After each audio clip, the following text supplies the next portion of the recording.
and joining me in the conversations are Martina Singh and Sumina Gupta. So Priyanka, welcome. How are you? I'm so excited.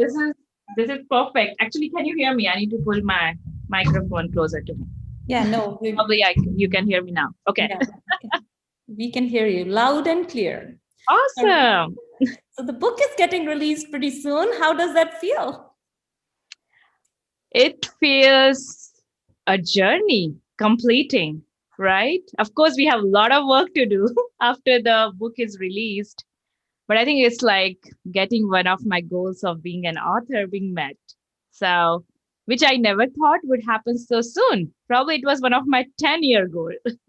So, it's just happened. I think I'm really good at manifesting things, and when I visualize very strongly something, it has happened in my life, and this was one of those things. Like, opportunity just came, I met you all, and then there was this conversation started with one of the authors, Veena, and I was like, why not? Of course there was a lot of fear to even think about writing a book.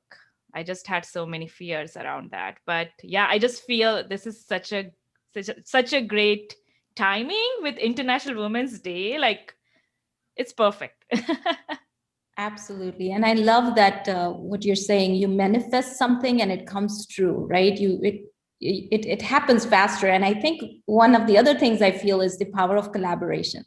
How these wonderful powerhouse of women from all over the world came together and made it happen just like that. So that was amazing journey for me as well. Talking about your story, Priyanka, as I was reading through, growing up in India, or I've not seen all these shows, but it came to mind Ghar Ghar Ki Kahani, like the story of every household, and then Saas Bhi Kabhi Bahu Thi, like the Oh my mother-in-law God, was there's like too also. many people just die and come back into it. They come back as a different. Oh my God, those used to be fun times watching those stuff. Right. But what was really powerful about your story, like, not that mother-in-law was the daughter-in-law at some point, right? All those shows talk about these juicy, like, she said this and she did this, and she came from a mindset of this, like, really vicious mindset of doing something harm or getting some hidden agenda taken care of, right? But what's beautiful about your story is that it talks about, in general, human needs are self-serving in a way, but also everyone comes from a position of not really with a big hidden agenda. So I just love that component of your story. So tell me a little bit about why you chose about this particular topic to write, and how did you come across, like, just it's just so beautifully written. I just marvel that, like, you read through each of the characters and you can connect with each of them and you can feel each of them. So I think that's a very beautiful perspective.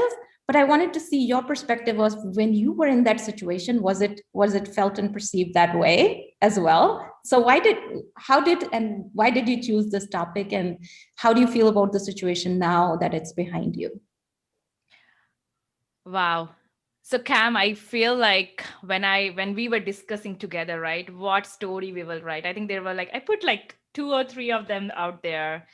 But I think this was the story every author connected with. And they were like, we all have this. We all have gone through this. And I think this will connect with every woman in India, because how many times we are in different parties with friends and they're all like, I should not say that, what you call, I should not say that B word, but just like not saying good things about their in mother-in-laws, right? They're always saying bad things about them. And it's not that I have not done that. When I get into that conversation, sometimes we have to fit in, right? In past, I've seen that when I want to fit in, I will also start that, but then later I will realize what I was doing. That's not something I really want to, like, really want to have that kind of moment.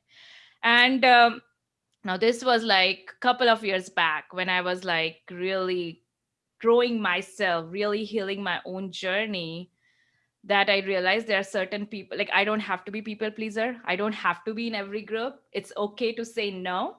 And I don't go to things where my energy drains now, because I have realized I know my boundaries. and I have my 18-inch bubble, which I talk about in my book. But how this story was inspired by, actually last year, like I think this was after I started my podcast last year in 2020 March. Everyone was seeing like how I was opening up, how I was like finding my voice in through my podcast, and like people who were hearing my stories, who were going and listening to my podcast, they could see like I am someone who is very authentic. I come from a place of knowing and not just like taking advice and giving the same advice, but it's something I have grown into. I have my own experiences from where it comes from. So they approached me, actually friends from India who lives in joint families, Cam, and they came to me, and like it was all virtual. They're in India, but they were asking, Priyanka, how do you navigate this relationship with your mother-in-law, which is like so close, like it's like a very thin thread, right? If you even say anything wrong, it will be taken differently, even if your intention is right.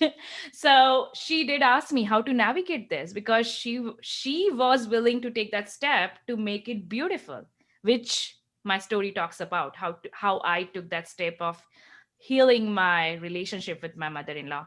And when she did that, she asked me that. She was not the only person. There was a couple of other Indian friends of mine who approached me too, like how do you navigate these relationships. And I found that there's repeatability of this concern coming up so much. They were even asking me, Priyanka, why don't you do this life coaching? And of course, my business is not around that, but of course, I am business growth strategies, and we do what you call, I do coach people around mindset of business, of life, like because it's all a good there's a cross section, right, Cam? Like how is our mindset in one situation, like whether it's family or relationship, it impacts our other relationship in business too. So we do coach people in those things, but I was not thinking is at 100% like psychology coaching. And but I did tell her how I did that, how I healed my own relationship with my mother-in-law. And she said, this is so powerful, Priyanka. And that's how it came. That inspiration came because I felt like this was something we need to talk about openly. We don't want to be someone who like put people on a perspective based on what they are saying, that they are good or bad, but really come from the place of knowing that everyone is going through something in their life, and assuming good about everyone. Yeah. Absolutely, I love that. You also talk a lot about, and this is, I'm assuming this is what you share with your friends, is the difference of perspective. So Mm-hmm. how were you able to change your perspective of what you thought was and what it ended up being? That's a good question, Martina. So I love to pause because I feel like when someone is doing something or saying something, it might be triggered by many different things. It might be triggered by the environment. It might be triggered by, I just remember like few days back, it was actually my anniversary, 1 year anniversary of my podcast.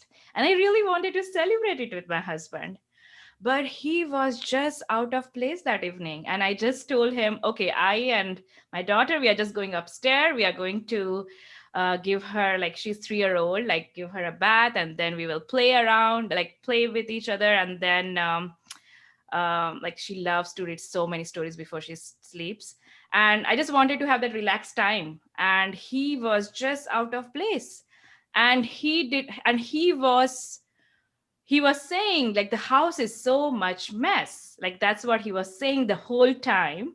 And he was angry about it because now I work from home. So but of course I had all day meeting, so you know how it goes, right? But he was saying it's all mess, and he was so triggered, he was so angry. And then I was like, I don't want this, I want to celebrate my podcast. And of course I did not say anything about that, because that's how I do. Like when I see people triggered, I don't respond them right away. I just find a place to like give them space so that they can reevaluate what they're doing, but also give me a space to relax and think about what's going, because I can truly identify people's perspective. And then later next day, he came in the morning and he said, sorry, I'm so sorry. There was this email at work which triggered him. but that translated into him saying the house is a mess. And so I hope like I explained you that perspective thing.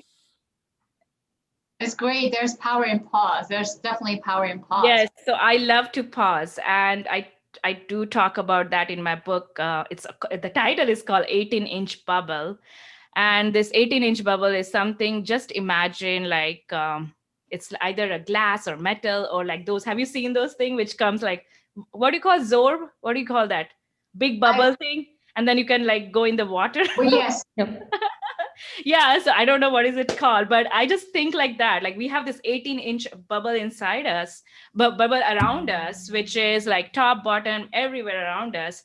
And you don't have to like respond back right away when you know that you are not in that right place, and when you know that the other person is not in the right place, or maybe you know that this is not the right timing. Like we just have that intuition. As a woman, we have such a strong intuition, Martina. And even if people say they don't have it, I know they have it, and you just have to work on it every day. And I work on my intuition to make it stronger every day. There's some certain practices you do, but yeah. So but if you go look in specifically to that chapter, you were able to take a pause, assess the situation, and then what made you decide what was the next step to do? How did you come to that? So it was from a place of, as you said, like I paused. I really paused. And then I tried to like reiterate everything that happened, what was said, and which I beautifully explained in the book. And Shoma made it so perfectly like respectful, because it was very, very, what you call, I had to go through a lot of different emotions not to even write this chapter, because I had to get permission from my mother-in-law, my mother, my father, everyone. So they were like, I had to like go from this place of like, this is going to help. And I had to explain that and make sure this story was written with so much love and care and respect, which our editor Shoma has done so beautifully. But when I go back and what was that question, Matina? You know, I lost my thoughts there. What was that question? Can you repeat? The question is like, what was the next step after you paused to make that shift? So after I paused, I actually went from the place of assuming good and being curious. Yes. Because I feel like when you're curious, then you understand better exactly how you want to respond. Because you're curious from both sides, not from one side only, from your own side. And you need to also realize that you made a mistake too. Yes. Like everyone played their part, and you need to be the first one to apologize. That was you were vulnerable. You were vulnerable. You chose to be vulnerable and end a situation that was not serving both. And that, I mean, there's so many women out there who know deep down that there is something said from their own side as well as from the other party's side, but how to approach it, that's where we get stuck. You chose not to get stuck and to really assess the situation and get curious, as you say, what would be the other person's perspective, or what made them respond in such a way that you overcame this hurdle and now you have this beautiful relationship. So I commend you for that. Thank you, Martina. Yeah, it was, I love how you took that. And it's just so amazing when I get the feedback from people who are reading our stories and telling them how they are finding their own pieces in the stories and how they can connect with so many pieces. And like, it's just so amazing, right, Martina? When people hear your story is so powerful. So I'm sure when you get that feedback, you see that like how like our own story can inspire others. Yes, but it's also like we have to be willing to be vulnerable. Oh, yes. And you chose to be vulnerable and share this story broadly with women to give them another perspective. And that is the power of your story, in my opinion. Thank you. I would like to add that being behind the scenes, you mentioned it just now a little bit, how the process of writing your story there was a lot. And I feel that for you in particular, there was a lot of processing, there was a lot of your own self processing, and also your relationships with the people who are mentioned in the story. So I don't know if you want to go into that a little bit more, because obviously the reader only sees the end result and they don't see everything that went in beforehand to get that output. So do you want to share some of that around what you had to do, if you want? I mean, if you feel comfortable. Yeah, Sumina. And sharing has never been easy for me. Like you will read in my story. Because as a child, I grew up in a place which was always so hostile. Like we will prefer to stay in our room and have our dinner in our own separate rooms. Like I don't even remember of like sitting with my whole family and eating. Even if we did that, it used to be so quick. Like you just want to move away from there. Like you just want to run away. And so I had to go in those places of like really finding where this discomfort of sharing comes from. Because if I was like fully aware of this emotion, that I have the control, like I can control the conversation, I can change, I can be curious, I can be aware, then this would have not happened. But there were some pieces from my childhood which came up. There were pieces of like how I wanted to please my dad the whole time came up, because I was like, my dad was like always so strict, and I always felt like I'm unwanted by him. Even if I speak up anywhere, anytime, like I will never speak in front of him. Even if I speak up, there will be always some kind of like a humiliation. It used to feel very humiliating to me that time. But when I think now, when I reflected in the book and the story, I see that that was his way of how he grew up, like how he was treated by his parents, how there was so many unattended requests that was not met for him, that translated for us. And that was just his way of protecting us. But I never saw that. I always saw, in my childhood, I was getting humiliated. I remember like my dad was a chief guest in one of the, because he is really like super ambitious. I think I get that from him. He's super academic. He has been like just to give the perspective, he has been like director of the whole electricity of the whole state in India. So he has been like really powerful places. And there's a funny story there too. Like even after that job was done, he will still have those red color, what you call batti on top, the red color siren thing, which goes when you are like big authorities coming and you need to move away. He will still have that. He is very funny. He is like two extremes, very funny and very strict. So uh, like when those moments happened, like when I remember, like we were at this function and I was supposed to go up there and to inspire some kids who were just giving their 10th grade exam and inspire them. And I was already like an engineer. I was already graduated, so I was supposed to go there and like talk to them about how they need to be inspired, like not inspired but inspire them, like what is next for them, they need to become to go to that next level. And I came out of there. Then my dad went on the stage and he just said like things which humiliated me right away. I had been like so much pride. Okay, I just inspired all these kids. And he went on the stage and he said things like, Priyanka failed all her life. And like she failed her ninth grade, eighth grade, like, and I just had built my repo here. And I think there's also ego play there, because we are growing. Like I was like just maybe 19 or 18 that time, so now I'm 35. So like you can see like we have gone from my like not really being egoistic, but that time my ego was too strong and it was hurt because he just went up there and said all bad things about me.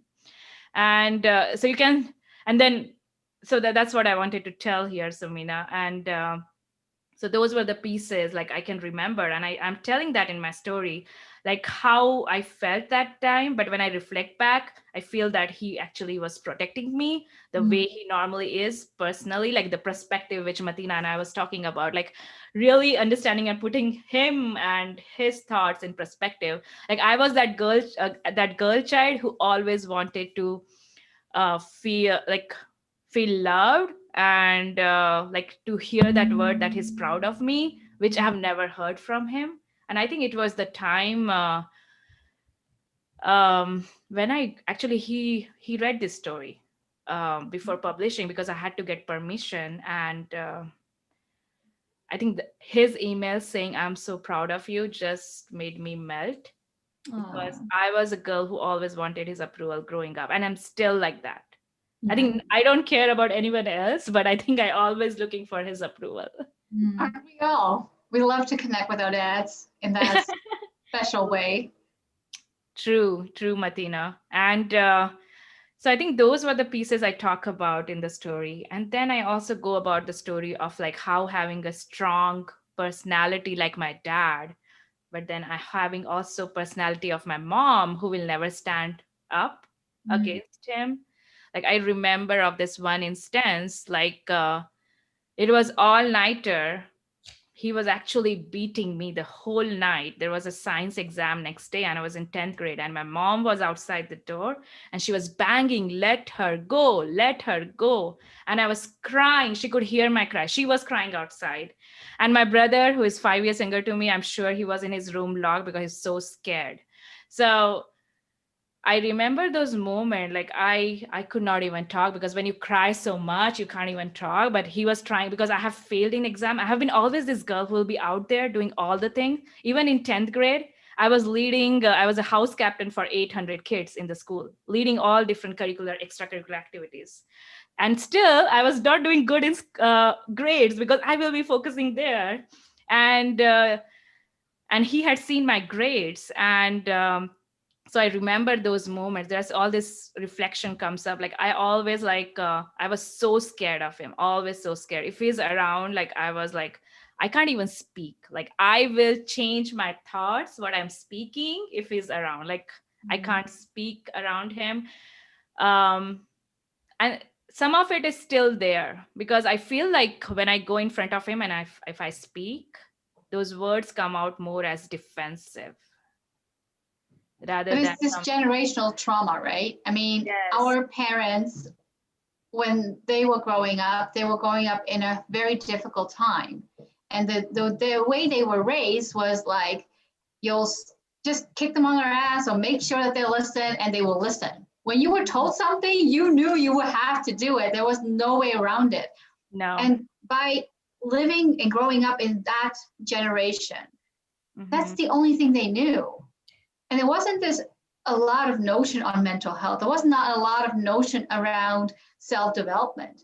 I mean, even now, we are making ways to change. We are making ways to raise our children in a different way, and we're choosing that path. It's not a path that we were taught, but that we're choosing that path.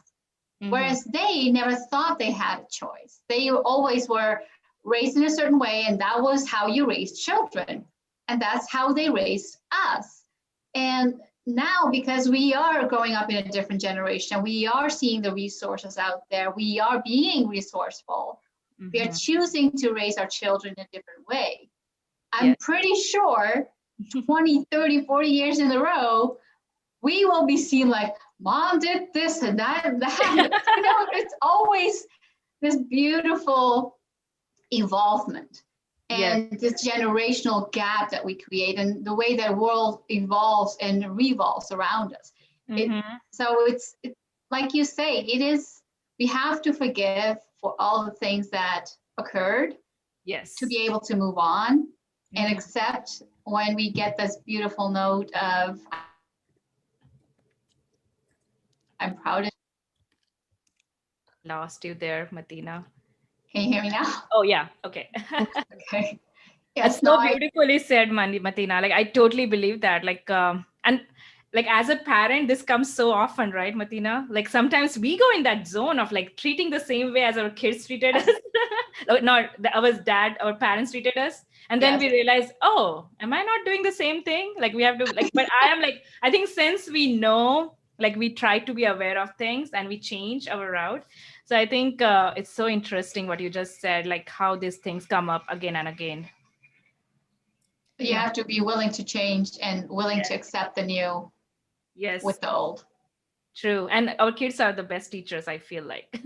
Yes, definitely. They will make you see your own flaws. Priyanka, I have a question for you, especially because you wrote about this very complex topic of relationships. Relationships should be simple, but they end up being the most complex things in human nature, right? And I feel like there's a situation, and everyone kind of goes through and have their own perspective on the situation. But when it comes to resolution, do you think that all parties need to have some open-mindedness in order to come to an agreement? Do you feel like it was, I know your situation resolved beautifully and you had a great relationship now and everyone is where they needs to be, right? But that often does not happen in many situations and many relationships. Do you feel like there needs to be a certain amount of openness, certain amount of perspective, learning in all parties involved for things to progress, or can you just one person make a difference? Totally. Totally. I like they say like everyone should be on same page, right? Like, hey, everyone needs to be on same page. But I feel like if what happens if no one is on same page, right? So one person still have to take that initiative. And it can be anyone, but for me, in our case, it was me who took that initiative, and really coming from the place of like uh assuming, not assuming, but like looking at my own mistakes, seeing my mistakes, and not coming from a place of like, oh, they complained like this, they complained like that, but actually seeing a request underneath that complaint. Because my own story is like where my mother-in-law was like felt so unappreciated, unwanted by me. But then really understanding like those words she was saying, like my story starts with saying when she said to me, I don't want you to be on my funeral. That's a huge line from someone, right? Like that's like, oh my goodness, I froze in that moment when she said that to me. And of course that time I was not thinking straight. But then when I reevaluate that thing, like what was that unmet request under that?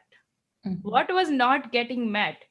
And the things was not getting met was she was telling me, please do not ignore me. But I did not hear that.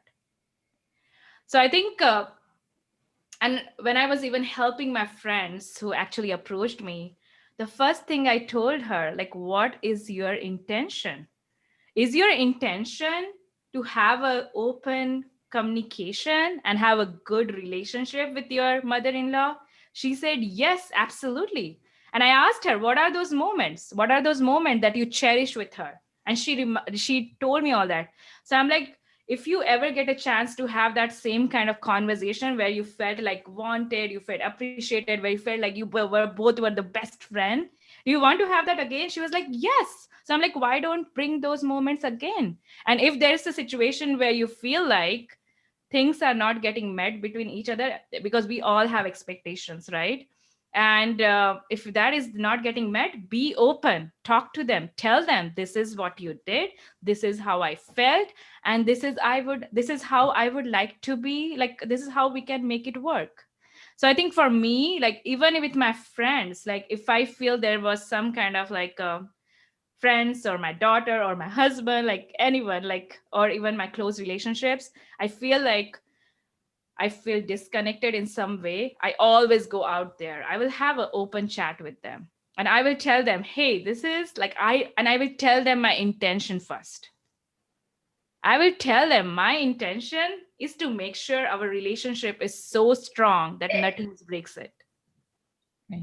And if we both know that intention together, and we come from a place of assuming good, and we create some kind of agreements which will make each other good, maybe that agreement is, hey, let's go to coffee with each other every week and catch up, right? Because sometimes we don't even catch up. Right. Our world has become so much virtual, it's all text, it's like we are not even hearing each other's voice. Or even And just social media, comments and likes on social media sometimes, right? yes, and it's so different, it's so different. There's like, And if anyone asks me how you're doing, I don't tell them, oh, I'm good. I don't tell them. If I'm not doing good, I tell them, no, I'm not doing good. Because I'm like, how they will support me, because probably they want to support me. Right. But if I just tell them, like just think about it, Cam, Matina, Sumina, like when people ask us, hey, how are you? And you just tell them, oh, I'm good. And then it stopped. Conversation stopped there. But that's also a place to start conversation and have deep relationship. So I think it can be with any situation, Cam, and whether it's with your closest relationships or whether it's with your kid, like any. So open engagement is so important, and open communication. So Priyanka, like I don't know how much time has passed, but certainly some years have gone by since this whole incident. And I know sometimes we think through relationships can either break when something major happens, like really take an adverse effect, or they can grow stronger and really flourish from each other because now you have evolved and you have a better understanding of the other person, their needs, their wants, and also how to communicate with them, right? So I feel like for someone who's going through that right now, where a simple sentence of "Can you make rajma curry today?" can lead to such a huge thing that it even like takes away the joy from your daughter's birthday party, without giving away the whole story here. But a simple statement can have such a big impact.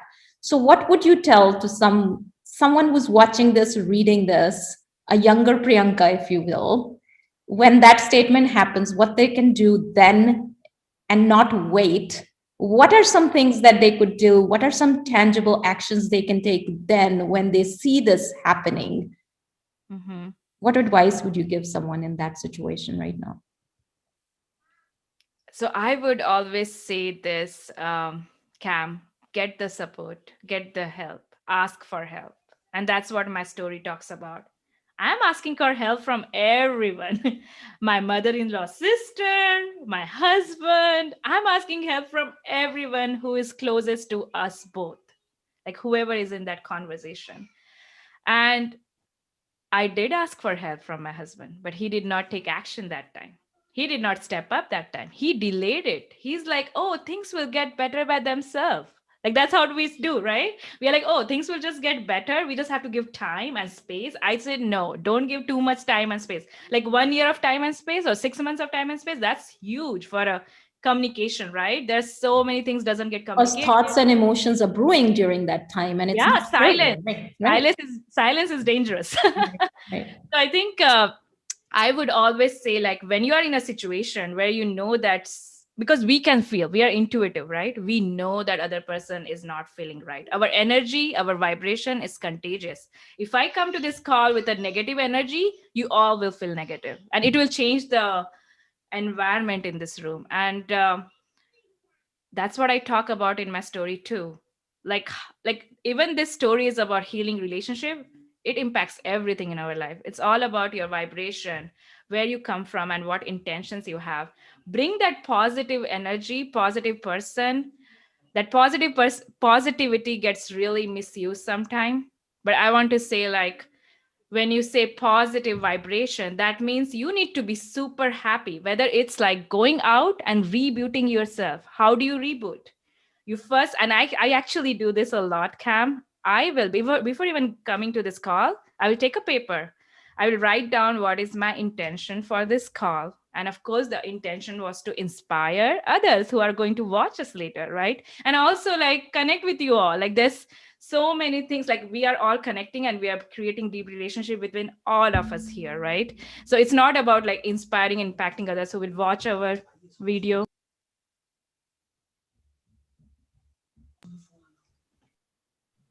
Okay, you want to say hi, Anu? Aw, being a mom, yay! Hello. Hi. We are recording, bacha. Can we play together later, please? Okay. Okay. Bye. Bye.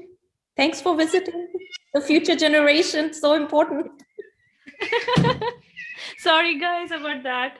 Okay, but yeah, this is how reality is, right? And we feel proud about them that they want to be connected to Absolutely. us, right?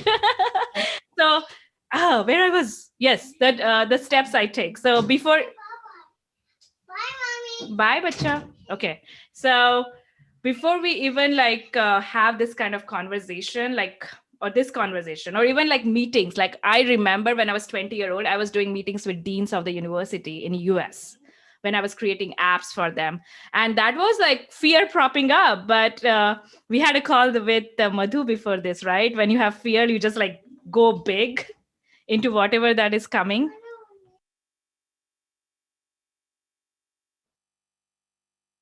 And this is how life works, especially with kids. I know it really well. Behind the scenes of women's life, right? Like, yes, but that's okay too, right? I mean, we have been so conditioned to believe that when kids are being kids, that it's not okay because you're doing something. Honestly, I know in the meeting before we had my kids running around behind and it's okay. And It is that's totally perfect. okay. Yes. Sorry, guys. I think they're going out now You because don't need to she's apologize, like Priyanka. 3-year-old and she's like too much energy, always too much energy. She's louder than me also. So as I was saying, like I will like write this intentions down. I will physically write the intentions down, like why I want to be in this call. And I just told you what it was. And then what kind of presence I'm bringing to this call. Am I being fully present, or am I like thinking about something else, what is next, or am I thinking about like how the person sitting in front of me is thinking about me, like what is the presence I'm bringing? And I normally will say like my presence will be to like fully listen to them sometimes, because listening is sometimes such a hard thing to do. But like if when you listen, you can make powerful connections. So I think I will write that down, and then I will also say like what kind of energy I bring. If my energy is not good, what will make my energy good right now? Whether it's drinking water, take a sip of water, whether it's just like taking a quick walk around it, or maybe going out and hugging your kids to make you feel good, or maybe just shouting, like go to your bathroom in your workplace and shout like whatever will bring you energy, right?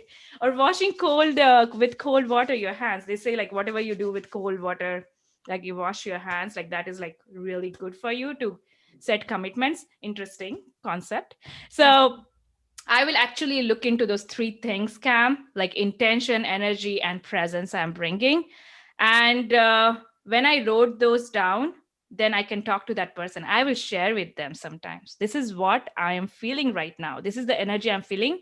And I want this energy to go more positive, more good with each other, more positive, that we don't have this negative energy around and vibration around. So I will really write it down, and I will take some time to write that down, whether it's half an hour, 1 hour, 2 hour, or taking a stroll and doing it. Give that pause and space, which Matina, like she did, like we spoke about in the start, like pause. Maybe you need a pause. Mm-hmm. Don't react that time, like that when someone say what is a rajma, and then even I talk about in my story like, hey, they were like, they both were like, one of the parent was cooking, but they were both arguing like who cooks this better than each other, like we do it differently and this or that. But maybe you just have to go out of that room. Right? If you feel the energy is not right, just go out of it and maybe meet with each one of them and tell them like this did not feel right, and maybe bring them all together. That's what I did in the story, right? I brought both of them together. I let them quarrel as much as they want, and then they both settled. They hugged each other. So I think that's what you have to do. And like any conversation is good conversation. Whether it's you don't want to build up those emotions, you want to take it out. And as growing up, I was always bottling up emotions because I will never speak up. It doesn't come easy for me. It doesn't come easy for me too right now. But since I have this awareness to how to switch, I can come from that place and change the situation, even if I have done that mistake. Beautifully said. And I think it's so true with what you said. Don't wait, don't let it bubble, and be aware. Go step in with your intention, declare your intention. I want this relationship to work. I want the best for us. Bring your energy and be truly fully present. I love those really practical tips for someone who's out there in that situation right now. Thanks, Cam. Sumina, you were about to say something. I was just about to say, what it seems, anyone who reads your story, I feel one of the takeaways they'll have is that nothing is set in stone. right? Like whatever age you are, whatever stage you're at, even if you've been married 25 years and have this potentially strained relationship with your mother-in-law, I know that's not your story, but your story gives a lot of hope for anyone who's like, okay, you know, there is another way. I could practice some of these things that you shared today, some of these real practical tips, or I could approach it in a different way, or I could just give a hug or whatever. So that's really, I feel, a lovely takeaway if anyone were to. And a lot of the stories in the book are like that, actually, where you can really see your old ways melting away, and then there's potential for a new way, which is obviously one thing I think many of the authors were going for. So thanks for sharing that with us. Thank you, Sumina. I feel like every story is so powerful and they're so unique in their own way. Like I think we are going to interview Cam in about a few minutes, and Cam has like 4 different story, but they all come like one, like talking about the voids, and it's just so powerful. I love Sumina that, and I feel like I know so many of my friends who struggle with the relationship with their mother-in-laws, or very close relationship, whether it's father-in-law, mother-in-law, anyone, right? And that has impacted their own kids so much, and I see like there can be so many things they can do. Yes. Cool. So thank you so much, Priyanka, for taking time out today and being with us. And thank you, Sumina and Martina, for joining us. We can't wait for the Wings of the Women to come out. And it's pretty soon now, next week. Thank you all.